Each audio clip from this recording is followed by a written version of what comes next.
Anyways, so let's begin. So last class हम discuss कर रहे थे on Graham's law of diffusion. उसका तो खैर हमने पूरा डिस्कशन कंप्लीट कर लिया है. ग्राहम्स लॉ ऑफ डिफ्यूजन में आपको मेजर पोर्शन बस क्या ध्यान में रखना है कि whichever gas is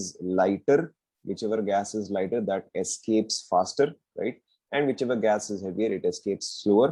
इसके अलावा जो भी गैस का क्वांटिटी ज्यादा है वो टिपिकली फास्टर एस्केप करेगा. If some gas is greater in quantity, that is greater in terms of molecules or moles, it will escape faster. And if any gas is lesser in terms of moles, it will escape slower. Right? यहाँ तक तो आप सभी ने revise भी कर लिया होगा. ये वाला होमवर्क था क्या? Alright, so इसका आंसर क्या है बताओ. इसका आंसर वैसे आपका 16:1 आएगा. आई थिंक ये वाला शायद मैंने आपको होमवर्क दे दिया था. 16:1 आएगा. 16:1 आएगा. देखो यहाँ पे 2:1 आएगा, यहाँ पे 4:1 आएगा, यहाँ पे 8:1 आएगा, यहाँ पे 16:1 आएगा. yes or no? हाँ, 16:1 आएगा. वो आप याद करो, वो स्टॉप कॉक पे था. Alright, this is when the first stopcock is open, this is when the second stopcock is open, this is when the third is open, this is when the fourth is open. तो fourth stopcock आपने open किया ना, जैसे कि जो हमने पिछले example में किया था.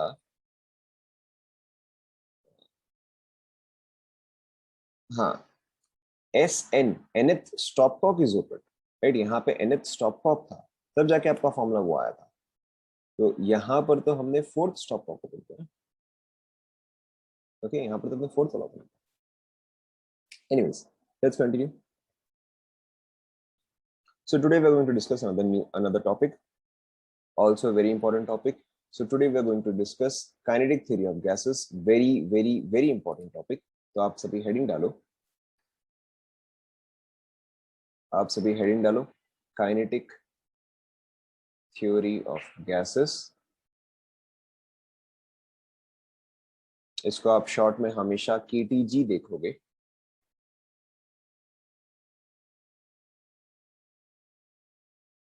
Kinetic theory of gases, short में KTG.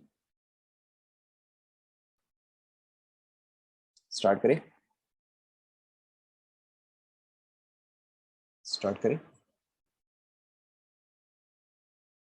Alright. So very simple. Kinetic theory of gases के कुछ important assumptions हैं जो कि हमें सबसे पहले याद रखना है. There are some assumptions or postulates of kinetic theory. Alright. क्या क्या assumptions है या क्या क्या postulates है पहले आप सभी लिख लो. The first assumption is a gas consists of tiny spherical particles called as molecules of the gas, and they are identical to each other,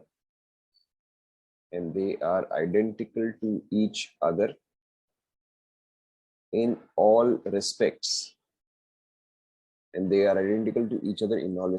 यहाँ पे क्या क्या इसका मतलब हुआ, that is in terms of size and in terms of shape. यहाँ पे एक और पॉइंट आप जोड़ दो, consists of tiny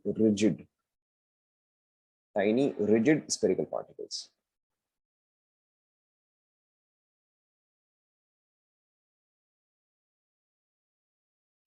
Second point, the volume occupied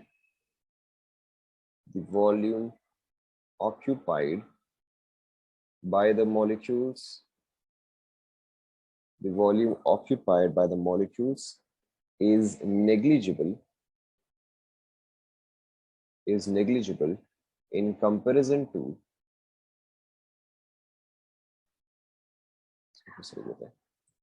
the volume occupied by the molecules is negligible in comparison to the volume of the gas.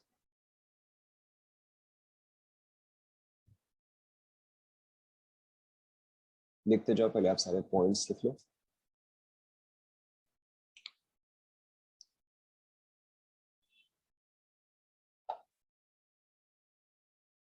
Next point, the gas molecules are always in constant random motion. The gas molecules are always in constant random motion. And ये चीज हो सकता है आपने पढ़ा होगा, what is constant random motion called as, पढ़ा होगा आपने ये चीज, एटलीस्ट किसी ने तो डेफिनेटली पढ़ा होगा, बताओ, नहीं पढ़ा, किसी ने तो सुना होगा, करेक्ट.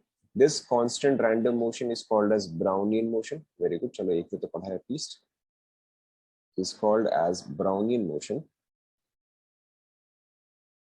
राइट, आपने हो सकता है कुछ ऐसा पढ़ा होगा, constant random zigzag motion is called as Brownian motion. ये तो आपने हो सकता है सुना होगा कहीं ना कहीं. तो the gas molecules are always in constant random motion, and they collide with each other, and with the walls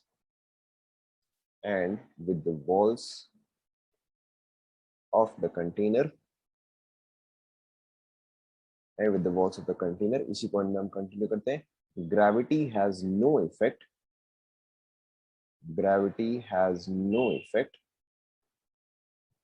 on gas molecules.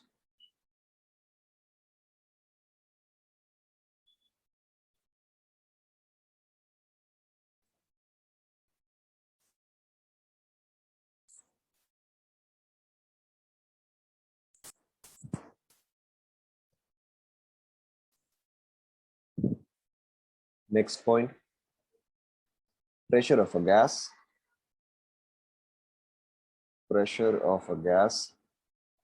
is due to these molecular collisions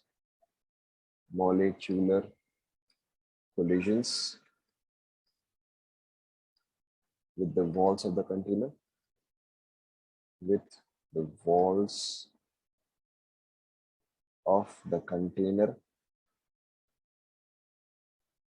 only.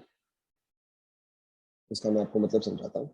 And they collide, कहाँ गया, and they collide, इसको फिर से लिख देते हैं.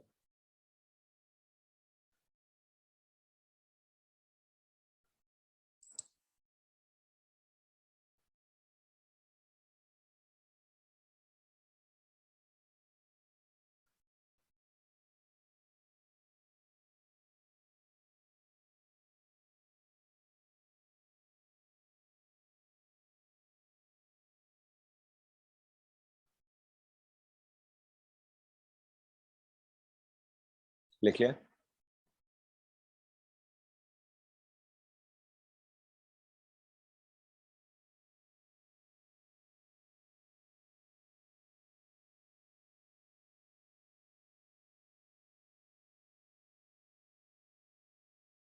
Right, continuing. Fifth point, these collisions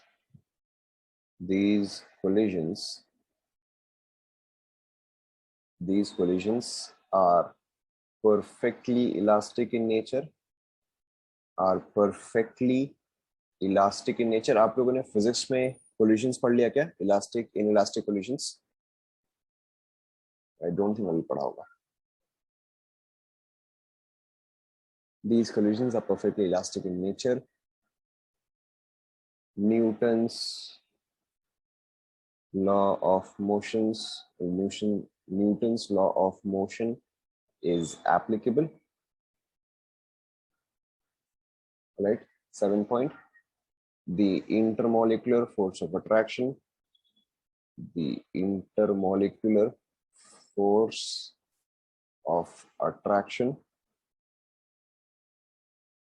is negligible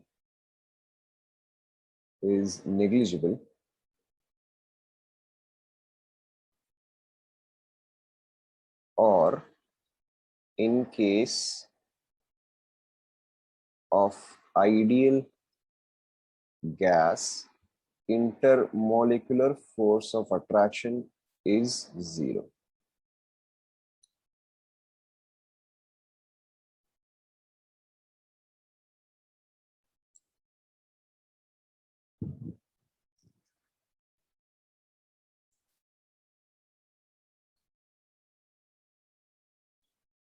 तो आपको बोला ना, intermolecular force of attraction, intermolecular force of attraction.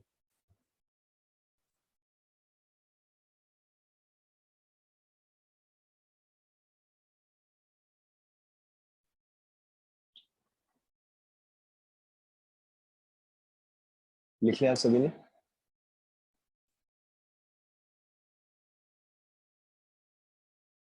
और in case of ideal gas, और in case of ideal gas, छोटा लगा देते हैं इसको।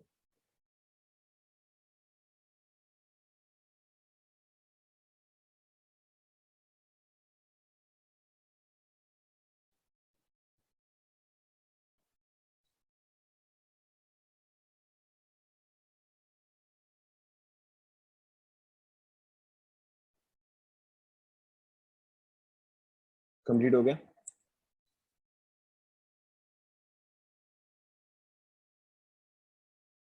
ऑलराइट, नाउ इन सभी पॉइंट्स का देखो मतलब क्या है, what do all of these points mean? देखो फर्स्ट पॉइंट क्या है, the first point is a gas consists of tiny rigid spherical particles called as molecules of the gas and they are identical to each other in all respects। बता रहा हूँ, ध्यान दो। So first point तो very obvious है। First point, अगर आप कोई भी एक गैस लेते हो, if you take oxygen gas, then oxygen gas के सारे molecules obviously exactly same as each other होंगे, यस और नो?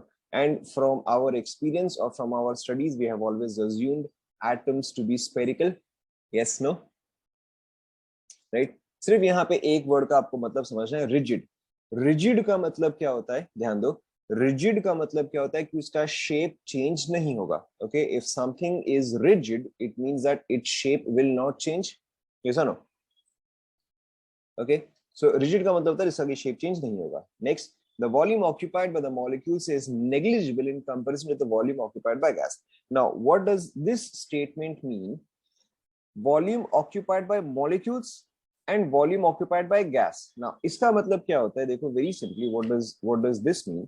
कि अगर सपोज करो आपके पास एक क्लासरूम है, ओके, अगर सपोज करो आपके पास एक क्लासरूम है, now this classroom has let's say 10 students, alright, this classroom has let's say 10 students and the other classroom has let's say complete 100 students, alright, इस क्लासरूम में जो है completely packed है, alright। now volume of the molecules and volume of the gas का मतलब क्या है कि अगर आप इफेक्टिवली वॉल्यूम ऑफ स्टूडेंट्स देखो तो वो तो सिर्फ इतना ही है। ओके, अगर आप इफेक्टिवली देखो तो एक्चुअल में तो स्टूडेंट्स सिर्फ इतना ही वॉल्यूम ऑक्यूपाई कर रहे हैं, लेकिन ये पूरा क्लास का वॉल्यूम कितना हो गया, पूरे क्लास का वॉल्यूम तो इतना हो गया, यस और नो? सो यहाँ पे अगर आप देखोगे कि अच्छा ठीक है, volume of the students is negligible in comparison with the volume that is occupied. समझ में आ रहा है सभी को? Why? Because there will always be gaps, there will always be gaps। तो जो आपने पढ़ा है स्टैंडर्ड 9-10 में कि between solids, liquids and gases, which of them have greatest intermolecular spaces? बताओ, करेक्ट, गैसेस में सबसे ज्यादा इंटरमोलिकुलर स्पेसेस होता है, यानी कि क्योंकि एक गैस मॉलिक्यूल एंड दूसरे गैस मॉलिक्यूल के बीच में स्पेस है, alright, yeah, even if there are a large number of gas molecules there is still plenty of space between them। तो अगर मैं इन सभी गैस मॉलिक्यूल्स को कंप्रेस कर दूं कि अब इन दोनों के बीच में या इन सब के बीच में कोई भी स्पेस अब नहीं बचाओ, तो this space is negligible as compare to this entire space, yes और नो? क्या ये पढ़ा आप सभी को समझ में आया?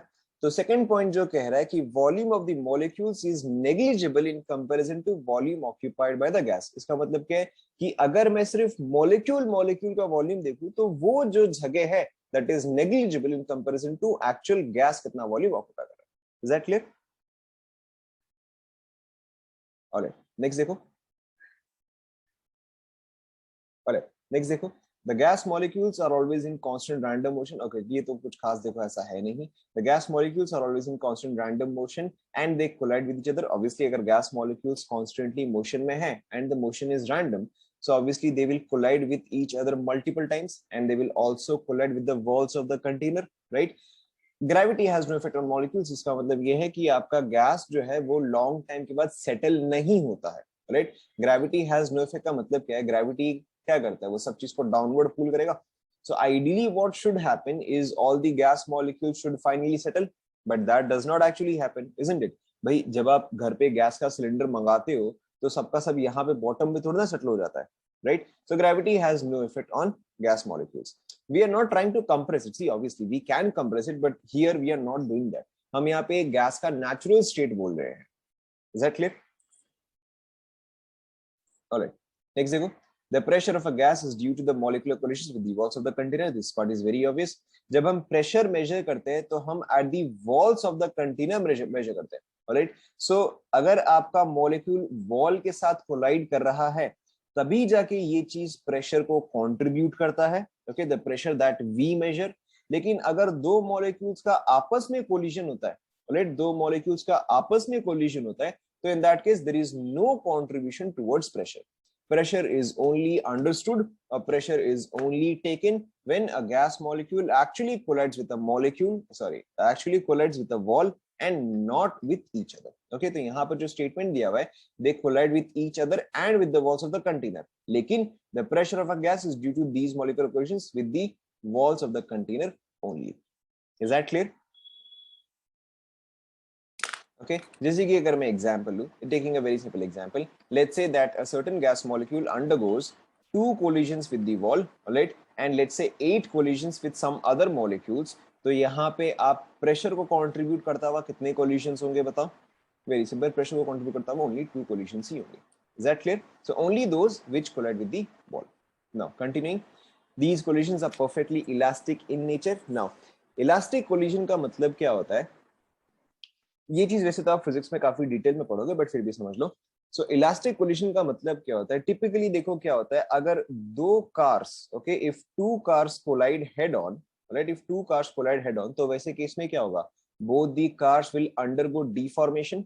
ये सुनो, अगर एक कार इस डायरेक्शन से आ रहा है, दूसरा कार इस डायरेक्शन से आ रहा है, एंड अगर ये दोनों कोलाइड करते हैं तो क्या होगा? कार कंप्लीटली डिफॉर्म हो जाएगा, right? The car deforms and it will stop right here. ये सर जहां पे वो कोलाइड करेगा वहीं पर ये स्टॉप हो जाएंगे. So this is called as an inelastic collision. एक इन इलास्टिक कोलिजन में डिफॉर्मेशन होता है, राइट, या मॉलिक्यूल्स जो है या पार्टिकल्स जो है वो स्टॉप हो जाते हैं.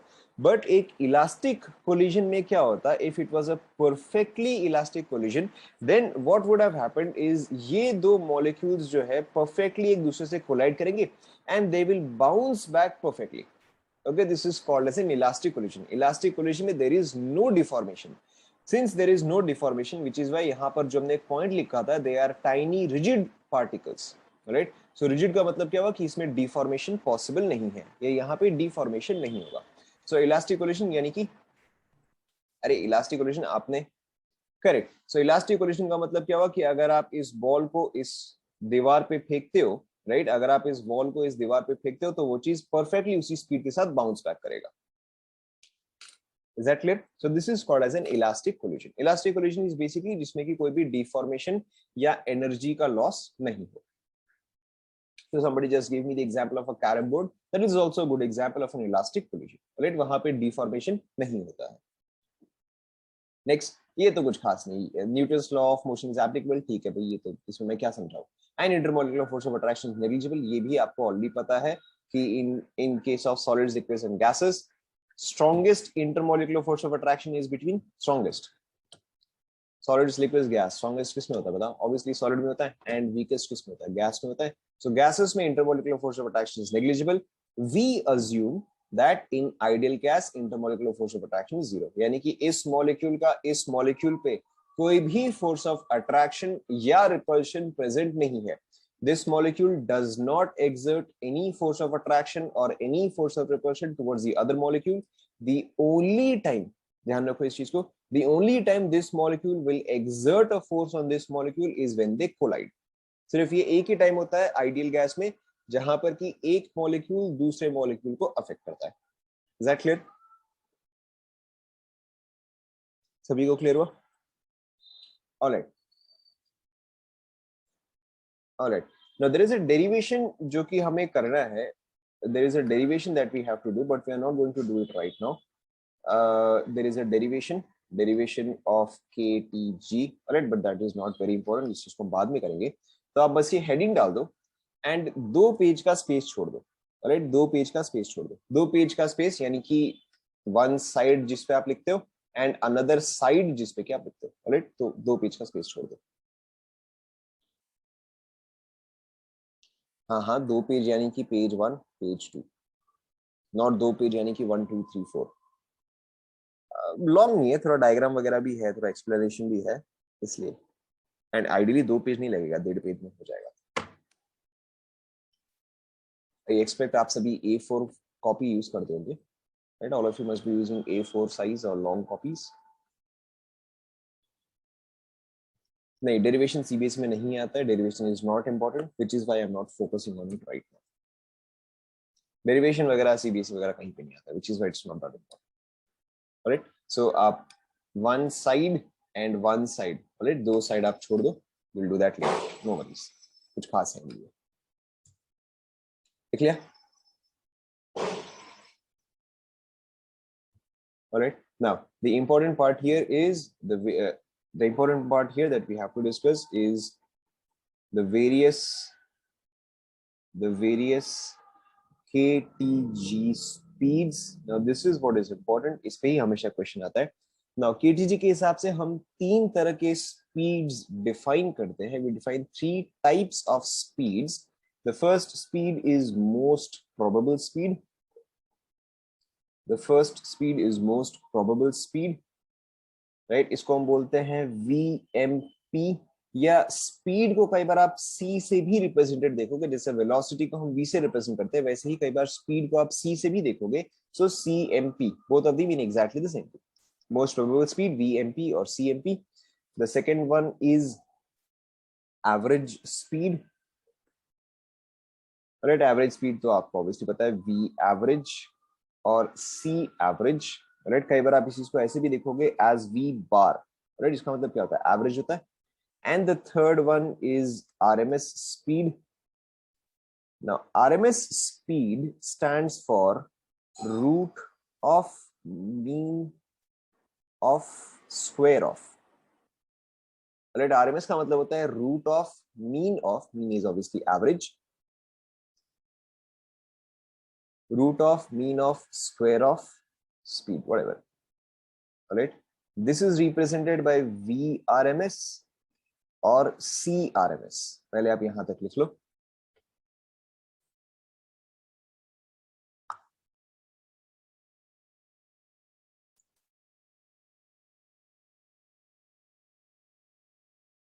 लिख लिया आप सभी ने?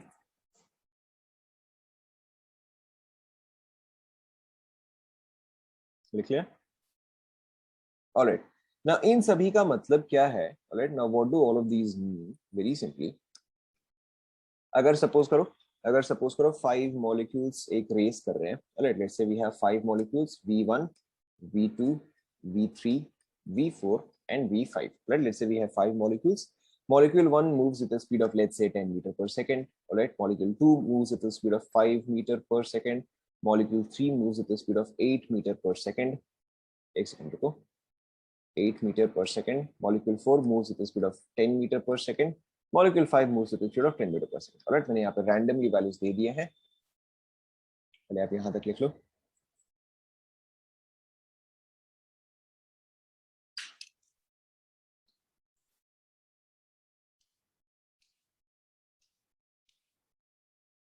लिख लिया? Alright, now this is very simple. अब देखो, आपका मोस्ट प्रोबेबल स्पीड का मतलब क्या होता है? What does v most probable mean? Very simply, the velocity that maximum number of molecules have, the velocity that maximum number of molecules have. Alright, so बताओ यहाँ पे कौन सा velocity है जो कि maximum molecules के पास है? Correct. So that maximum number of molecules have. So most probable speed is very simply that velocity which maximum number of molecules have. So यहाँ पे maximum molecules के पास 10 meter per second है. So in our case, our VMP would become 10 metre पर second. बताओ, was this very difficult? बहुत difficult था क्या? Right, this was very simple. ऐसा कुछ खास इसमें था नहीं। Now, so this is most probable. Second is obviously V average. Now V average, देखो मैंने बहुत ही डिफिकल्ट चीज बता दिया। V average हम कैसे निकालेंगे? आप एवरेज कैसे निकालते हो? आप सबको सम अप करते हो, डिवाइडेड बाय नंबर करते हो। सो इन दिस केस अगर मुझे V average निकालना होगा तो वेरी सिंपली मैं क्या करूंगा, V1 plus V2 plus V3 plus V4 divided by क्या आ जाएगा मेरे पास, डिवाइड बाय 5 आ जाएगा, because I actually have 5 particles और आई हैव 5 मॉलिक्यूल्स।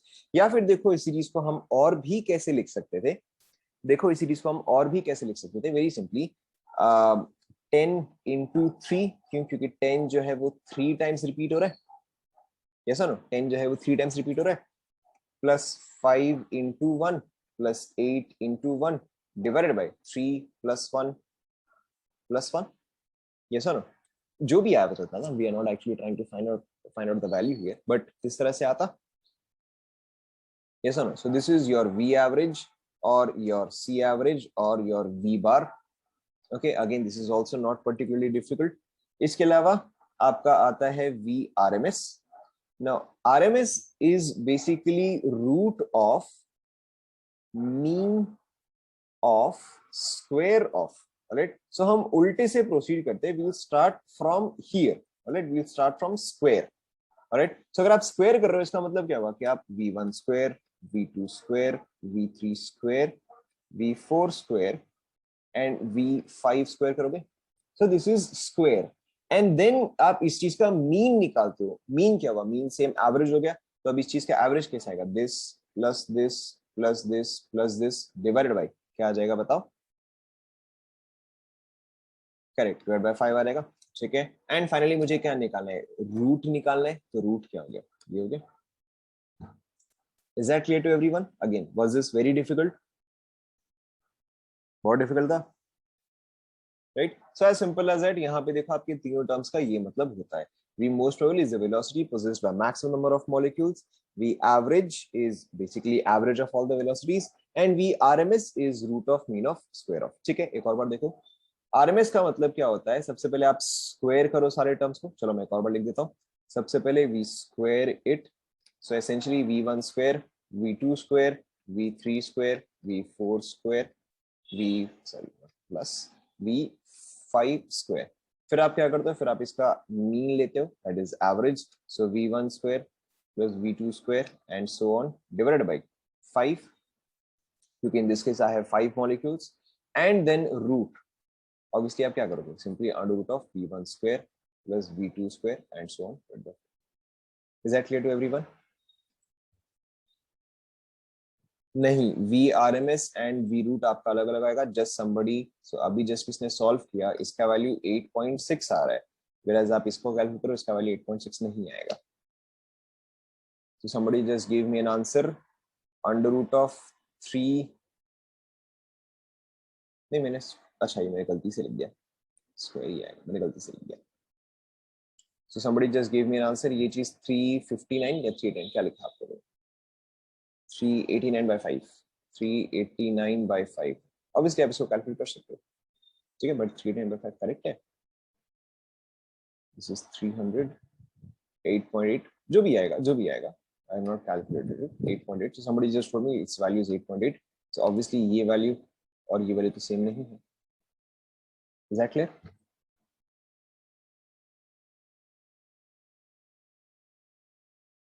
कॉपी कर लो, कौन सा above part, आपने ये part कॉपी नहीं किया क्या?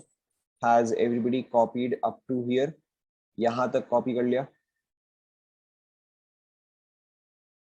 यहाँ तक कॉपी कर लिया, ऑल राइट, ये वाला पार्ट फटाफट कॉपी करो, फिर जिसका नहीं है।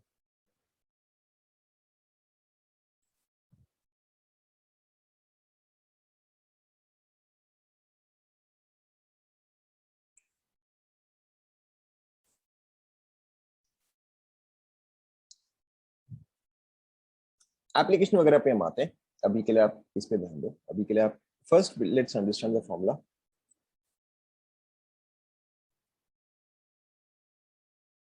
तो ये तो मैंने बस आपको एज एन एग्जांपल दे दिया, you do not actually have 5 molecules in a gas, right, you actually do not have 5 molecules in a gas, there are thousands and thousands of molecules in a gas, not just thousands, there are billions of molecules in a gas. अगर मैं even 1 gram of hydrogen भी लेता हूँ, if I take just 1 gram of hydrogen, I will still have almost Avogadro number of molecules, right. So ये तो बस मैंने बहुत ही छोटा सा एग्जांपल दिया।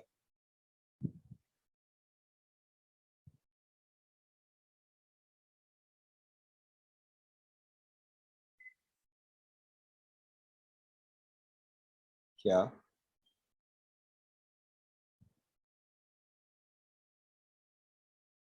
राइट ये तो बस मैंने आपको समझाने के लिए बता दिया कि अगर आपको कभी ऐसा क्वेश्चन दे दे तो इसको कैसे से समझते हैं.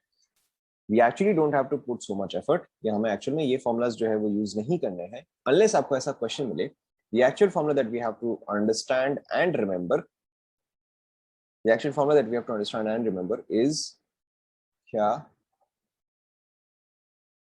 अभी आप यहाँ पे ध्यान दो, अभी आप यहाँ पे ध्यान दो. सो आपका एक्चुअल फॉर्मुला जो है v most probable is under root of 2RT by m, alright, which is effectively same as 2p by rho. V average, okay, V average is basically V1 N1 plus V2 N2 plus V3 N3 and so on, divided by N1 plus N2 plus N3 and so on. This is actually equal to under root of 8 by pi RT by M. Obviously RT by M को आप P by rho से substitute कर सकते हो. And VRMS is equal to V1 square N1 plus V2 square N2 plus V3 square N3 and so on, divided by N1 plus N2 plus N3 and so on under root. पहले आप ये लिख लो.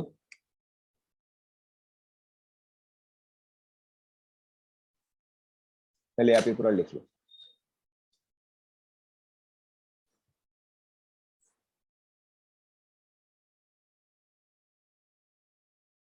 लिख लिया आप सभी ने?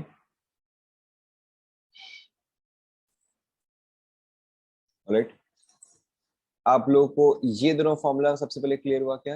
Are these two formula absolutely clear सभी को?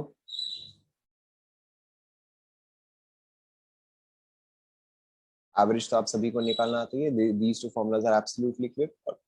अब इसके अलावा देखो आपको बस ये फॉर्मूला जो है वो मेमोराइज करना है. Thankfully somebody else has already solved this and given us directly the answer. तो हमें क्या याद रखना है कि v most probable is 2RT by m, v average is 8RT by pi m and VRMS is 3RT by m. Right. ना यहाँ पे दो इंपॉर्टेंट चीज हमें याद रखना है.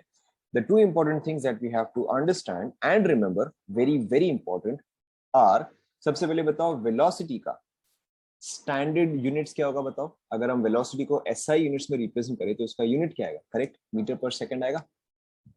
ऐसा ना, मीटर पर सेकंड आएगा. जब हम मास का स्टैंडर्ड यूनिट्स लेते हैं, मास का स्टैंडर्ड यूनिट क्या है बताओ?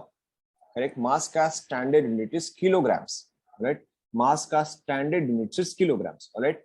एंड आर के हमने काफी सारे यूनिट्स लिखे थे. Litre atmosphere, litre bar, calorie and joule. बताओ स्टैंडर्ड एसआई यूनिट में कौन सा आना चाहिए? एसआई यूनिट में कौन सा आना चाहिए? मार खाओगे तुम सबका सब. SI unit should be joule. Yes और नो? एसआई यूनिट हमारा जूल में आना चाहिए. सो आर का वैल्यू जो है वो हमें जूल में लेना चाहिए. एंड जूल में इस चीज का वैल्यू कितना है बताओ? जूल में इस चीज का वैल्यू है, आर का value in terms of joules. Very difficult question. क्या है? रिवाइज करना पड़ता है भाई. Correct, it is 8.314. या फिर मैंने आपको बोला था कि हम अप्रोक्सीमेटली क्या ले सकते हैं for calculation purpose. Correct, we can take 25/3. Right, just something to keep in mind. Now यहाँ पे अब देखो हमें दो इंपॉर्टेंट चीज, यहाँ पे देखो हमें दो इंपॉर्टेंट चीज क्या ध्यान में रखना है कि आर जो है वो आप हमेशा जूल्स में रखो एंड मॉलिक्यूलर मास जो है वो हम हमेशा किस में रखेंगे बताओ? करेक्ट, मॉलिक्यूलर मास जो है वो हम हमेशा रखेंगे in kg. These two important things you have to keep in mind, क्योंकि मैक्सिमम लोग यहीं पर ही मिस्टेक करते हैं. लोग मॉलिक्यूलर मास को डायरेक्टली ग्राम्स में डालते हैं एंड आर का वैल्यू जूल्स में डालते हैं एंड आपका आंसर जो है वो incorrect. Right, R should always be in joules, molecular mass should always be in kg. पहले आप यहां तक कंप्लीट कर लो, then we will take an example.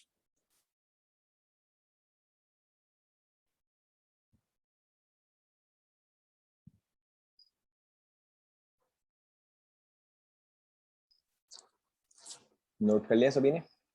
Alright, देखो बहुत ही डिफिकल्ट चीजें हम डिस्कस कर रहे हैं. So first example, right, example number 1. चलो हम एक इजी से स्टार्ट करते हैं. Let's try to find out RMS. Let's try to find out VRMS. So example is find VRMS. Find VRMS of, let's say, oxygen gas at 327 degrees Celsius. Alright, मैंने यहाँ पे एक randomly value ले लिया. Find VRMS of oxygen gas at 327 degrees Celsius. Alright, now ध्यान दो, यहाँ पे सबसे पहले VRMS is equal to क्या आता है बताओ, अंडर रूट ऑफ, सिर्फ मुझे पहला नंबर बताओ, पहला नंबर क्या आता है? VRMS is equal to under root of, correct, it is 3RT/m, as simple as that. अब बस मुझे यहाँ पे वैल्यू सब्स्टिट्यूट करना है. तो देखो यहाँ पे मुझे क्या क्या वैल्यू डालना पड़ेगा, pay attention everybody. So 3 as it is, R के जगह में यहाँ पे क्या डालूंगा, this is what is important here, R के जगह 4 कहां से आ जाएगा, R के जगह 8.314, ऑलराइट, इनटू टेम्परेचर कितना आएगा बताओ. Correct. Temperature has to be 600. Why? Because every time our temperature has to be in Kelvin divided by. Now, oxygen का mass तो होता है 32 grams. Alright. 32 grams को अगर मैं kilograms में convert करूँ तो कितना आएगा बताओ? Correct. 32 into 10 to the power minus 3 में directly कर सकता हूँ. Right? For my easiness, I can write it as 32 into 10 to the power minus 3. Obviously, आप चाहे तो 0.032 भी डाल सकते हो, but that does not seem to be very handy. So मैं यहाँ पे लिख देता हूँ 32 into 10 to the power minus 3. देखो समझ में आ रहा है, समझ में आ रहा है सभी को, राइट? अब तो इसके आगे तो और कुछ खास बचा है नहीं. Now this is just calculation. So obviously for our calculation we can write this as 25/3, right? जब भी आप सीबीएसई में लिखोगे आप हमेशा 8.314 लिखोगे, लेकिन जब आप मेंस लेवल पे या एडवांस लेवल पे कैलकुलेशन कर रहे हो, where writing this is not important, all right, where writing this is not important, at that point of time you will always calculate using 25/3. so यहाँ पर आपका देखो क्या आ जाएगा. so 3 into 25/3 into 600 divided by 32 into 10 to the power minus 3, और इस चीज का complete under root, right? so 3 and 3 gets cancelled out. 32 4 से जाएगा 8, 4 से जाएगा 150. बहुत ही गंदा कैलकुलेशन है, whatever. so 25 6, so 25 बाहर, 2 बाहर, 6 3 अंडर रूट 3000, राइट? सो एक और 10 बाहर, 25/2, 250/2 into 30. देखो चेक करो मैं सही कर रहा हूँ क्या, 125/30. देखो चेक करो, एक बार चेक कर लो. 125/15 चेक कर लो एक बार, हो सकता है मैंने कुछ मिस्टेक किया होगा. You should always check my calculations. देखो एक बार चेक कर लो. 25/3, 25 4 से कटा 8, 4 से कटा 150 is 25 into, sorry, yes you are right, मैंने यहाँ पे मिस्टेक कर दिया ना, into 6 आएगा ना यहाँ पे. देखो एक और बार, this is 150 is 25 into 8, 25 into नहीं 6 से तो आएगा, 25 into 6, 25 बाहर, तो यहाँ पे 6/2, हाँ 3000, नहीं सही तो है, सही क्या मैंने. देखो एक बार चेक कर लो, बाकी सभी भी एक बार चेक कर लो, मैंने तो काफी रफली किया.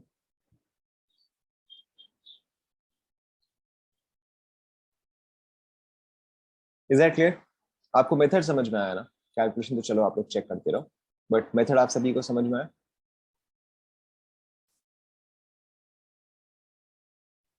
पहले देख लो, हो सकता है मैंने कहीं मिस्टेक किया होगा, बट आपका 15 कैसे आ रहा है?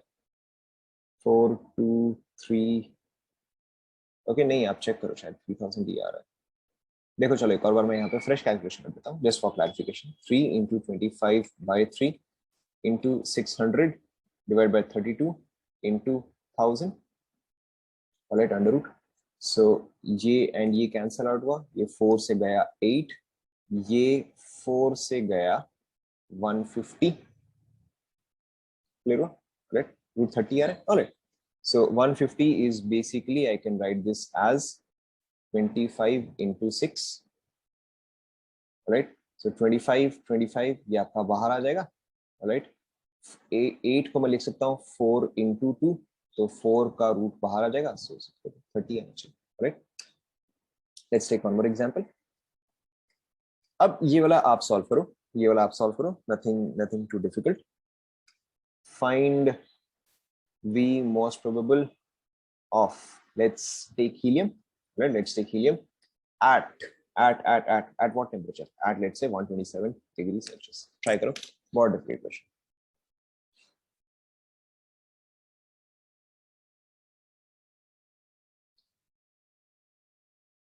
हाँ, आप यहाँ पर 25/3 ले सकते हो। इन case of whenever we are discussing, we can simply take it as 25/3. हमारे केस में हम इजी कैलकुलेशन ले सकते हैं, not an issue, I understand. CBSE में हमेशा प्रॉपर्ली लिखा था।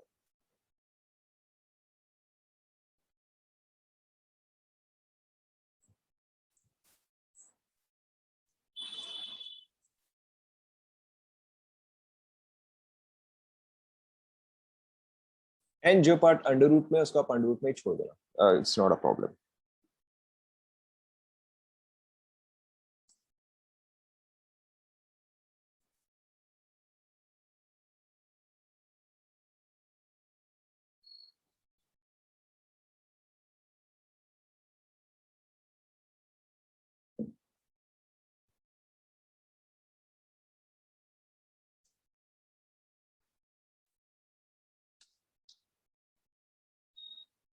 So I have an answer, 100 root 5/3.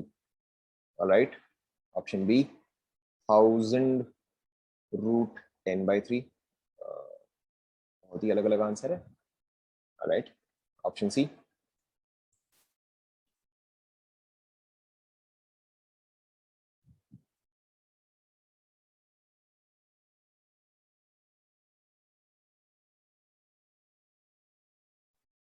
5000 root 10/3। भाई क्या कर रहे हो तुम लोग, 5000 root 10/3। Right and option D आप सभी को पता है, राइट। आई हाईली रिकमेंड आप तीनों अपनी कैलकुलेशन चेक करो, क्योंकि बहुत ही डिफरेंट डिफरेंट आ रहा है। 500 root 20/3, भाई क्या हो रहा है।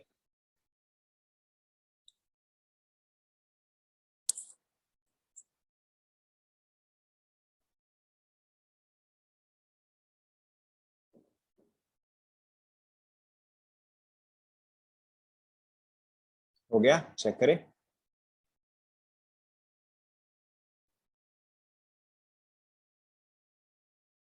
चेक करें। सिंपल सा तो कैलकुलेशन, इसमें 4 आंसर क्यों आ रहे हैं, चलो देखते हैं। So v most probable is equal to, ध्यान दो, so v most probable is equal to under root of, सिर्फ मुझे फर्स्ट नंबर बताओ, फर्स्ट नंबर क्या आएगा।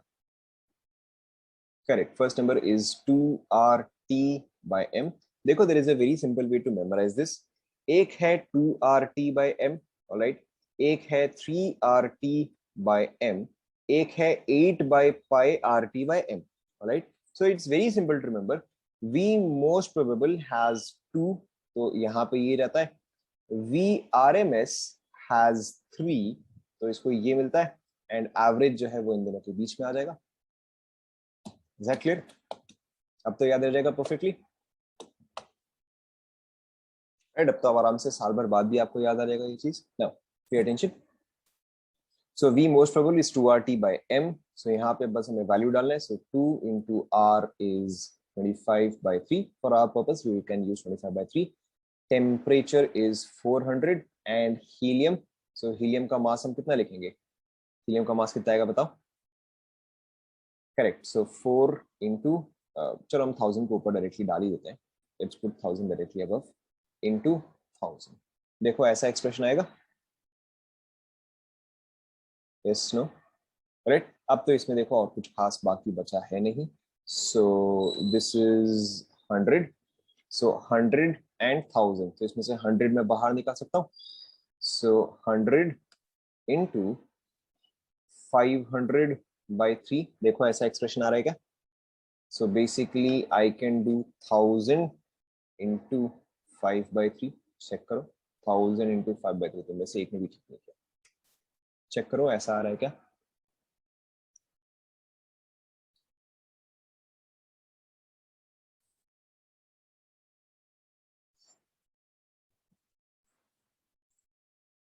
कहाँ कैलकुलेशन मिस्टेक किया था तुम लोगों ने?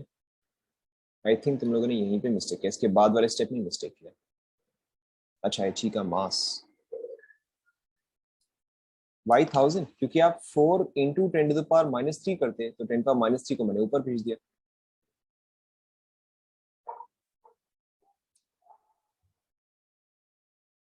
आगे बढ़े, should we take the next question? Next question, alright, next question देखो। एट व्हाट टेम्परेचर, क्वेश्चन ये वाला आपको सॉल्व करना है। At what temperature will the क्या लिया जाए, will the RMS speed of oxygen be same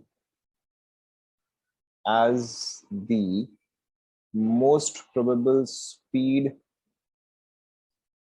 of nitrogen at one, not, let's not take one, एक second देखो, let's take 87 at 87 degree Celsius. Try करो। I think 87 degree Celsius is a good value. Try करो।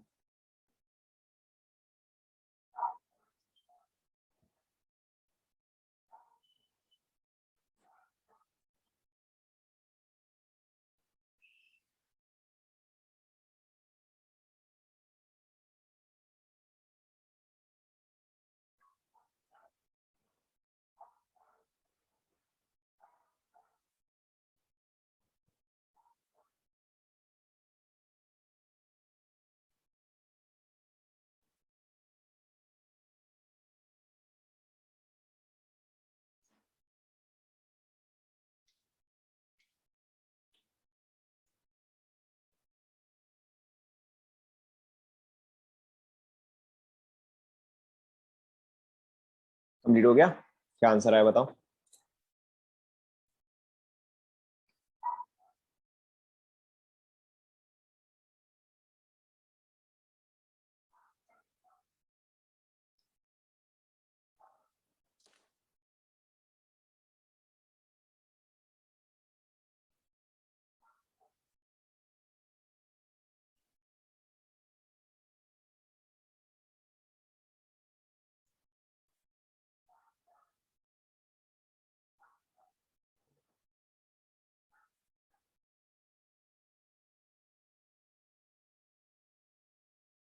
क्या answer आया?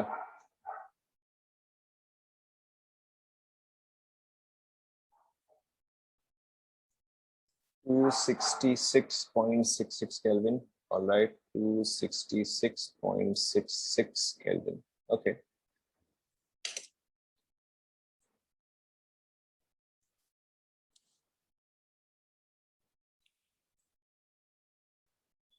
$274 Kelvin.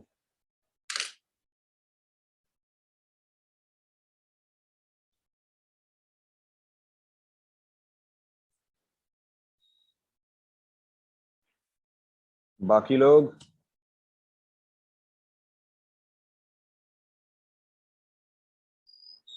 $512 Kelvin. All right, 512 Kelvin. Option D 54.6, तुमने definitely कुछ calculation mistake किया, वापस से चेक करो। 54.6 हो ही नहीं सकता, नन।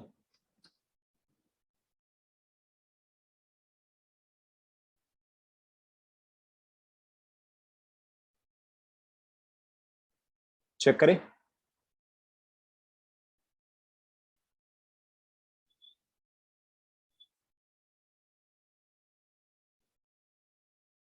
चेक करें। सो मुझे लग रहा है तुम सभी ने कुछ ना कुछ गड़बड़ किया है, बट चलो let's check. So at what temperature will the RMS speed of oxygen, alright, so मुझे ऑक्सीजन का चाहिए आरएमएस, ऑक्सीजन का मुझे चाहिए RMS, and this should be same as most probable of nitrogen, right, this should be same as most probable of nitrogen at 87 degree Celsius. All right, at, ये आप सभी ने 87 ही लिखा ना, at 87 degree Celsius. ऑलराइट ना, अभी तो काफी सिंपल सा ही है. सो RMS ऑफ ऑक्सीजन यानी कि under root of 3RT by m, which is equal to most probable that is 2RT by m, right? दोनों साइड ही अंडर रूट है, दोनों साइड ही मैं अंडर रूट टेम्परेचर कैसे हटा दूं, इसका टेम्परेचर आपको निकालना है. आर पार्ट हट जाएगा, राइट? आर पार्ट जो है वो हट जाएगा एंड रूट पार्ट जो है वो हट जाएगा. तो इफेक्टिवली मेरे पास क्या बचता है, 3 × टेम्परेचर ऑफ ऑक्सीजन जो कि मुझे निकालना है, by mass of oxygen is 32 × 10⁻³ which is equal to 2 × temperature of nitrogen. बताओ, कोई बात नहीं, ये क्या आ जाएगा, करेक्ट, ये आपका आ जाएगा 360 divide by mass of nitrogen which is 28 × 10⁻³ 10⁻³ 10⁻³ जो है वो आपका कैंसल आउट हो जाएगा. सो आपका TO2 will be equal to 32/28 × 2/3 × 360. देखो चेक करो ऐसा एक्सप्रेशन आ रहा है क्या, ऐसा एक्सप्रेशन आ रहा है, right? After this there is nothing too difficult. ये आपका आ जाएगा 120, ये आपका आ जाएगा 14, 2 से कटा 7, 2 से कटा 16. बाकी का कैलकुलेशन आप कर सकते हो. This is 1920/7. So this is 252, 730, 274, right? So check करो.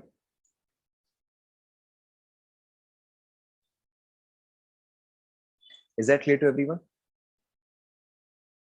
चलो फाइनली आप लोगों ने एक आंसर सही किया, समझ में आ रहा है? Alright, let's take just one more example.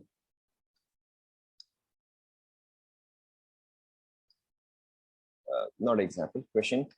At what temperature will the, कौन सा स्पीड लेना है बताओ, which speed do we want to take? Average ले लेते हैं, अभी तक हमने एवरेज एक बार भी नहीं लिया. will the v average of CH4 be equal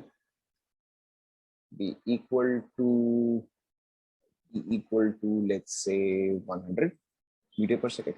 right, try करो.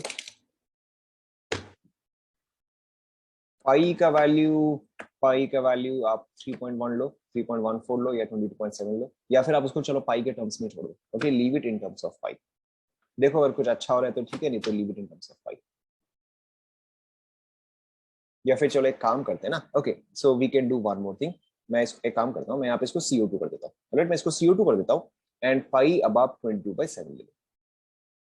8/पाई नहीं, अभी भी काम नहीं आएगा, अभी भी काम नहीं आएगा. छोड़ो, आप इसको CH4 ही लो. CH4 नहीं, आप इसको नाइट्रोजन ले लो. राइट, आप इसको नाइट्रोजन ले लो and take pi as 22/7.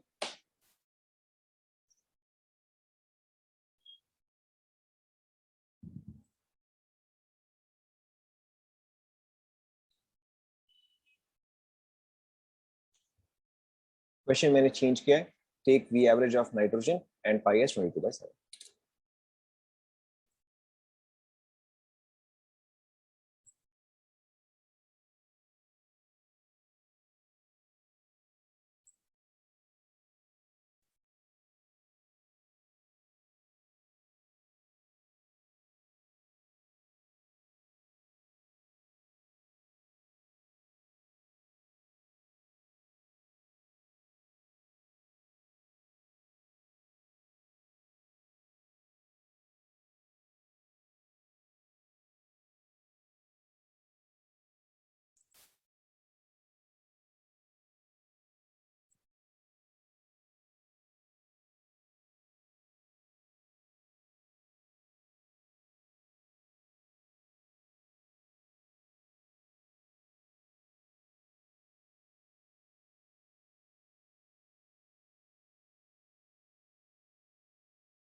Thirteen point two. All right, I have an option.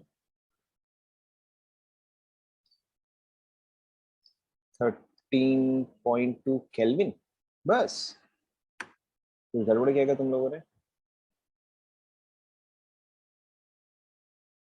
देख लेते 13.2।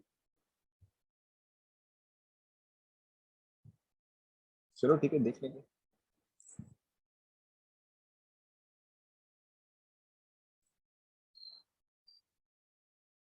नहीं ठीक है, मैंने तो यहाँ पे रैंडम वैल्यू दे दिया है, हो सकता है करेक्ट हो। आई am not saying that this is definitely incorrect, हो सकता है करेक्ट हो, क्योंकि मैंने तो रैंडमली वैल्यू दे दिया है।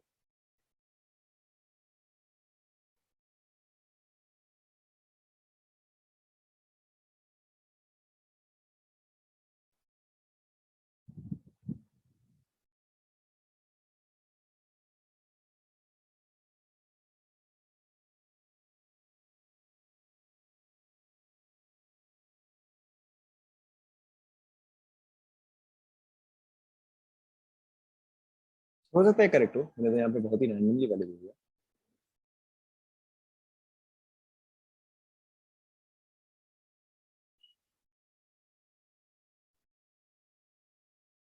I have another answer, 1.2 into 10 to the power 4 Kelvin.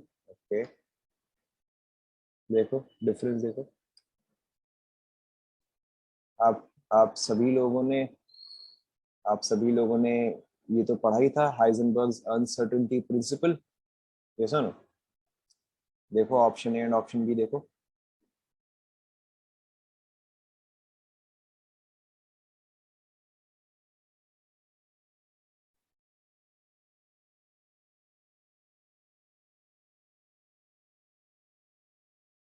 Complete हुआ गया, चेक करें।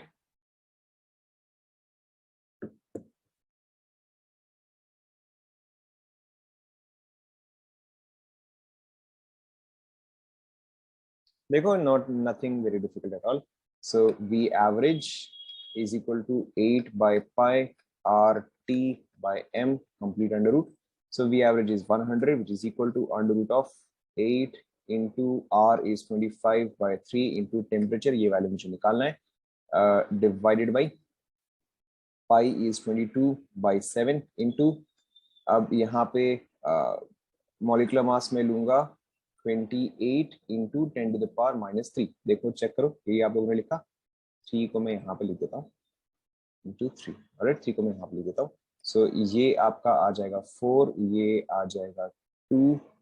सो this will be equal to 100 is equal to under root of 50 into 1000 divided by 66 into temperature. देखो चेक करो ऐसा आ रहा है क्या? ना ऑब्वियसली मैं स्क्वायर कर रहा हूँ, बट देखो ऐसा आ रहा है क्या?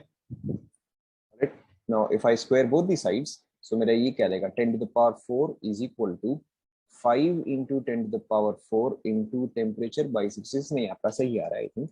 सो ये आपका ये पार्ट कैंसिल हुआ, so t is equal to 66 by 5 which is your 30। ठीक है, करेक्ट है।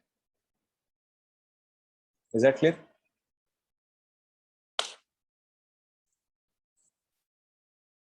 ओके, ऑब्वियसली मैंने यहाँ पे बहुत ही रैंडम वैल्यू दे दिया, इसलिए आपका टेम्परेचर भी बहुत ही अजीब सा ही आया है, but this is the method, the point here is calculation. Is that clear?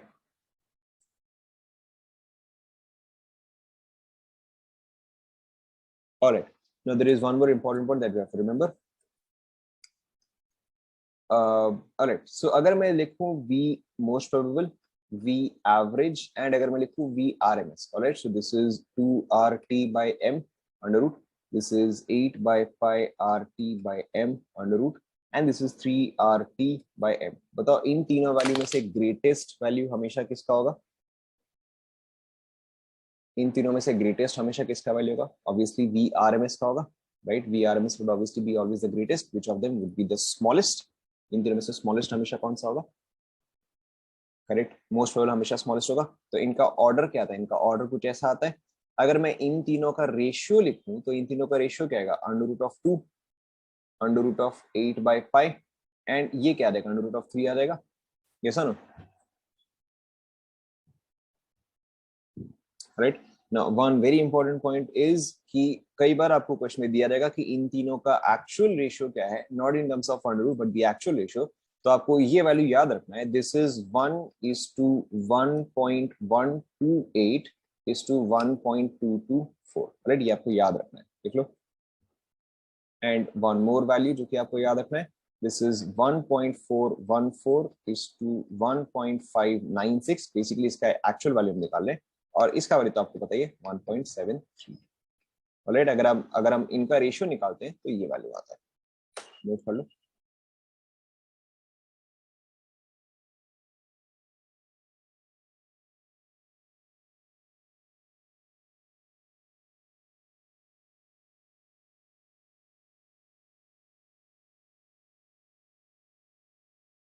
Note कर लिया आप सभी?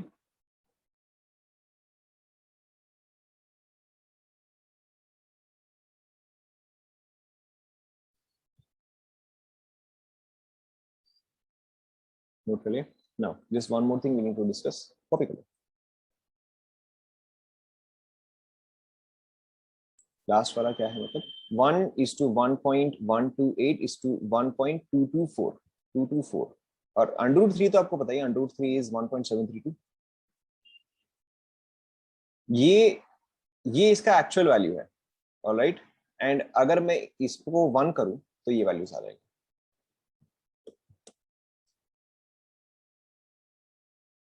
लास्ट वाला मतलब ये आपको √3 का वैल्यू नहीं पता।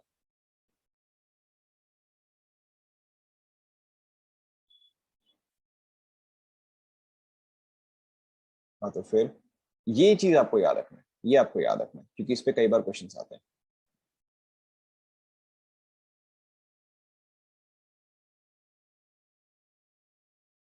हाँ ये वाला आपको याद रखना है। डन।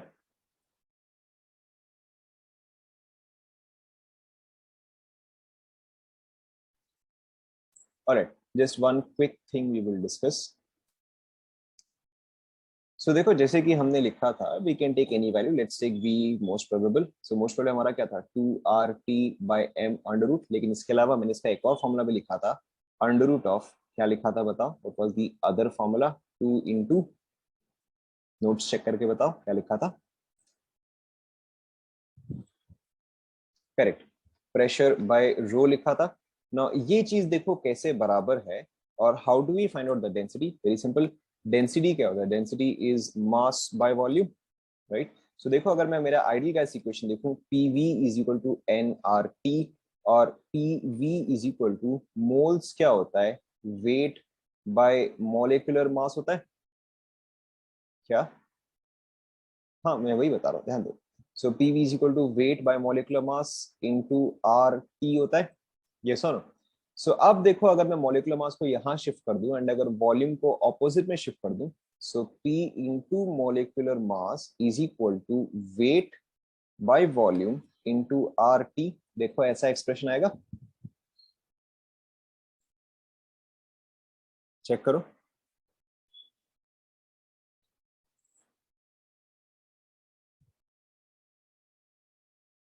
ऐसा एक्सप्रेशन आएगा, alright. And wait by volume क्या हो गया, वेट बाय वॉल्यूम हमारा डेंसिटी हो गया। सो P, इसको हम कई बार ऐसे लिखते हैं, PM is equal to rho RT, और rho is equal to PM/RT। This is very very very important, इस पे कई बार क्वेश्चन आते हैं, this is a common formula, ये आपको कई बार यूज करना ही करना, राइट। सो अब देखो, अगर मैं यहाँ पे रो का वैल्यू PM/RT डाल दूं, देखो, under root of 2 into P into rho का वैल्यू अगर मैं PM/RT डाल दूं, PM/RT, तो PP कैंसिल, RT ऊपर, देखो सेम एक्सप्रेशन आ जाएगा। Is that clear? वेट, ये पूरा नोट कर लो आप सभी। तो यू कैन अंडरस्टैंड कि यहाँ पे density, alright, density is mass by volume. बताओ डेंसिटी मुझे किस यूनिट में लेना चाहिए, मास बाय वॉल्यूम, तो डेंसिटी कौन सी यूनिट में होना चाहिए, kg पर किलोग्राम पर क्या आना चाहिए बताओ? हाँ, SI यूनिट, लेंथ या वॉल्यूम का SI यूनिट क्या होगा, मीटर क्यूब होगा। सो यहाँ पे डेंसिटी मुझे किलोग्राम पर मीटर क्यूब लेना चाहिए, right. If I have to use the value of this, then kilogram per metre cube. And pressure का क्या यूनिट लेना चाहिए बताओ, प्रेशर का SI यूनिट क्या है? Correct, either we take as pascal, right, either we take as pascal और we take as newton per metre square. Is that clear to everyone?